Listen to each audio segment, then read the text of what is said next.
You know, this is called putting your money where your mouth is. When I come and do these things and do them live, and then you don't know what you're going to get. You know, so they asked me to do the brain maps on some people that were having the bars done, and it's like, okay, that's good. You know, I'm open.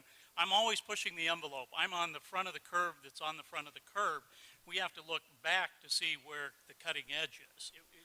All I can tell you is when I saw the results, my jaw dropped. I was so astounded. And you got to remember, I've been doing this for 16 years. I have seen brains of every kind and all different kinds of conditions. This is the very first time that I've ever seen a brain do what we are about to show you. I mean, I was blown away. It takes a lot to blow me away. This blew me away. So why don't you tell them? Okay, so we didn't mention yesterday that one of the things we do is called bars, and it's 32 points on the head that are designed basically to delete file on your computer bank so that you can create a change in any way you want. So everything, you know, the bars are a soft touch. You put on particular points of the head.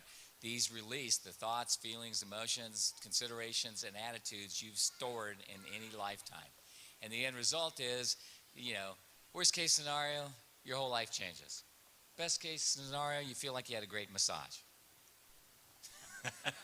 So. We have several different databases, ways that we can look at this information, and that adds a level of credibility and reliability.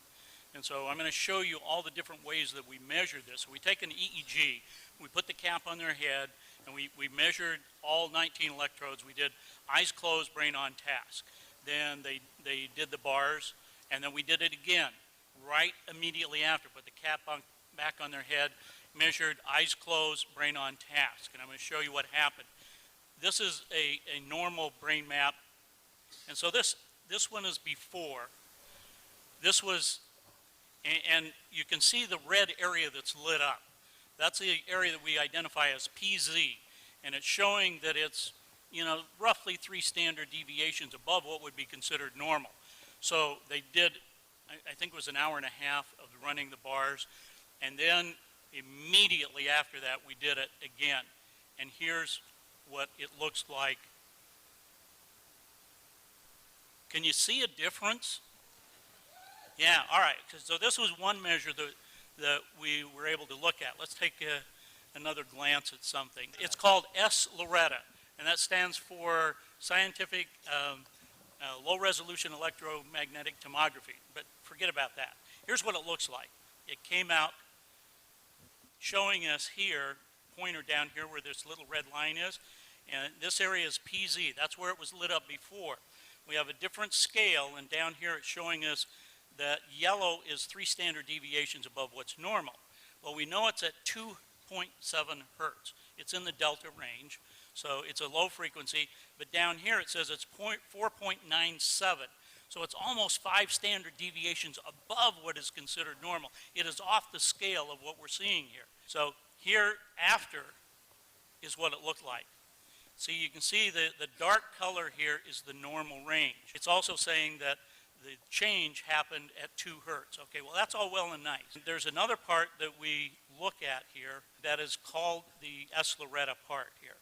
And it gives us a triangulation. So we have what's called an x-axis, this black line here.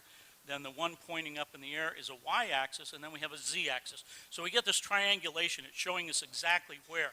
And you see this stuff here in the back of the brain. Well, that's PZ. That's where you just saw, you know, it all lit up. So here's the after. It's gone. It's gone. This doesn't happen in my world of measuring brains. Not in a matter of a few minutes. Now, being the scientist I am, that's not good enough for me. That's great, but I want to see it in action. You want to see it in action? For real? All right. So here's the brain, the area PZ that we're looking at there. And you can see the red coming in and out, that sort of thing. This is the playback of the EEG. So we've taken her eyes closed EEG, and we're now playing it back. So I went through and pulled out the pieces that I wanted to show, and they said, okay, make this little movie for me and show it. Now let's look at the after as well. Okay, so here's the after. All right, so that's the after. Let's go to the before. You see it? There's the before. We see all the red there. Then afterwards, we see this. All right. Is blue good? Now, being the scientist that I am, What does the red mean, Jeff? the red means it's 4 standard deviations above what's considered normal. It's just very, very active. Okay, it means activity. Okay, got it. Right. Thank you. So we could get into what kind of activity. It's just very, very active, and it's dealing with focus, concentration, and attention. Okay? So this means the brain's doing this. Okay, that's a scientific term. Okay. Thank you. I like that All right. one. I like that term. All right, so being the scientist I am, that's not good enough for me. I want to see the whole picture, okay? You can see the little heads up here, and this one right here in delta. We're going to watch that as it plays through the sequence of events here. Additional things that are down here that we're looking at are coherence. Coherence is how the brain processes information. Okay, thank you. So there is a hypocoherence and a hypercoherence. The blue here indicates that we have a hypocoherence. So what we're seeing happen is the brain is just doing its normal thing. So the phase and the coherence is what allows that higher level of consciousness. So in measuring thousands of advanced meditators over the last couple of years and talking to them and looking at their brain maps, we've been able to determine that this relationship between phase and coherence is very important. We've also done some things with heart math where we've had people wear this heart device for 24 hours, and we would map them during the brain when they were doing meditations. And they would be meditating for 2 hours at a time in a room like this. So we would have 450 people, and we're measuring some of these people and looking at the relationship. And when people had these profound experiences, when they were able to have kundalini energy, and we map these things, we have validation of them, that the phase and the coherence become very important, and we would see an alignment of the phase and the coherence in what I just showed you, and the heart coherence. So when there is complete heart coherence and brain coherence, then people start to have these magical experiences and start to have energy lining up. And this is about, so when you talk about aligning the energy in the chakras and coalescing that energy, this is what we've been looking at. And so what I'm seeing in this bars situation is not only a complete physical alignment, but I'm talking about the alignment with the universe, because there's a part of the brain called the thalamus that regulates all of these frequencies. And the thalamus, at the top of the thalamus, is a thing called the thalamic gate. Now, at the thalamic gate, there are a set of what we call reticular cells. These reticular cells allow other cells to bind to them, and so there's axonal columnar cells that grow up out of the brain, and it comes out right here.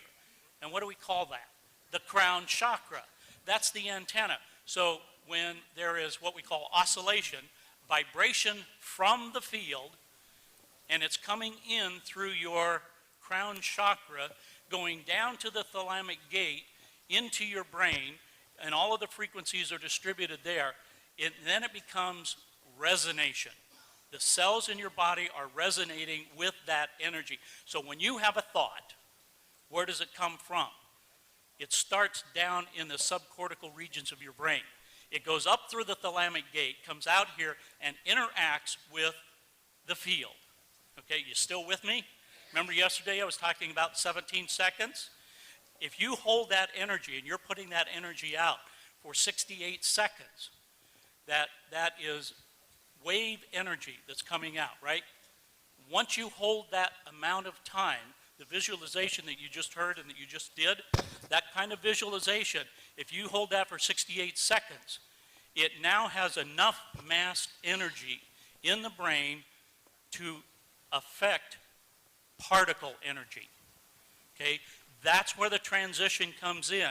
So the longer you hold these thoughts, the longer you work with them, whether it's visualization, mind movies, whatever your technique is, the power of that is absolutely astronomical. Now, to be able to coalesce that energy and to bring it together in what I just showed you is absolutely possible. And I believe we only have, you know, the one person that we've processed so far. But as a scientist, I can tell you with what I've seen over the last 2 years and the thousands of people that I've worked with, this is absolutely amazing. And I'm sure that each and every one of you have the ability to harness this energy, to start working with that within yourselves, because it's not the magic of the science. The science just helps you let you know what is happening and how it's happening to you as an individual.